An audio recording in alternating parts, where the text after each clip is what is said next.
क्या ये बात सच नहीं है कि उमा भारती ने कहा था कि एक धक्का और दो, बाबरी मस्जिद तोड़ दो? आज का ये फैसला सीबीआई कोर्ट का भारत की अदालत की तारीख का एक काला दिन है।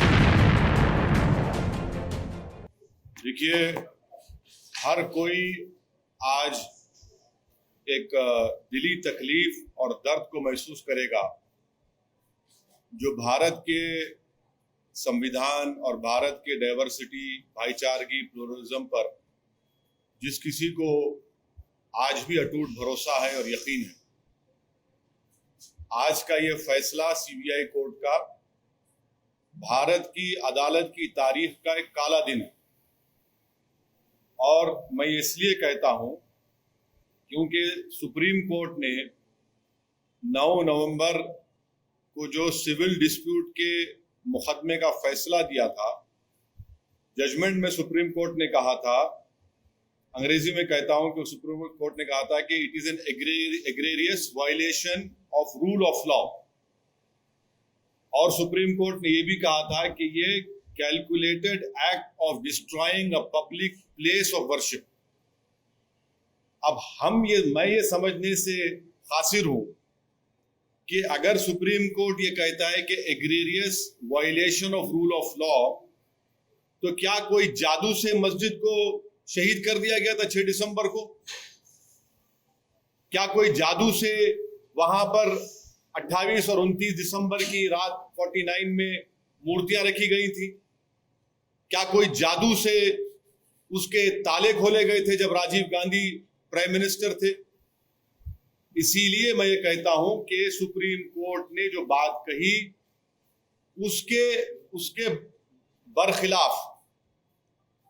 उसके बरखिलाफ आज ये जजमेंट आया है। और ये मैं कहने पर मजबूर हूं कि violence page for you politically. अगर आप वायलेंस करेंगे तो आपको मिल जाएगा, क्योंकि आप अंदाजा लगाइए कि अडवाणी की रथ यात्रा जहां कहीं भी भारत में गई, वहां पर खूनरेजी हुई, मासूम लोगों का कत्ल हुआ, जायदादें जलाई गई, खानदान उजड़ गए, बर्बाद हुए।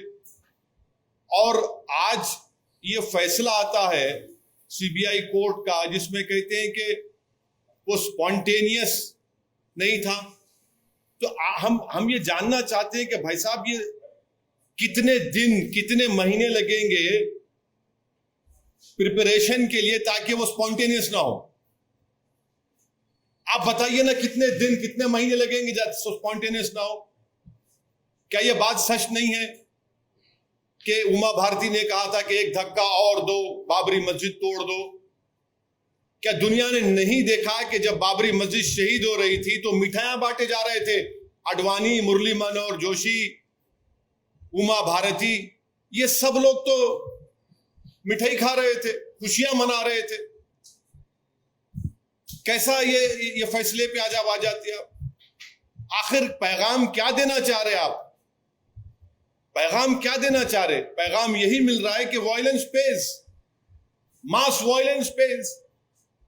आप अंदाजा लगाइए कि 1950 से अब तक इस मसले में मुसलमानों को इंसाफ नहीं हुआ, और आज ये फैसला आता है 28 साल के बाद। हम आज भी कह रहे हैं, अगर ये मस्जिद नहीं शहीद होती तो क्या 9 नवंबर का सुप्रीम कोर्ट का फैसला आता था?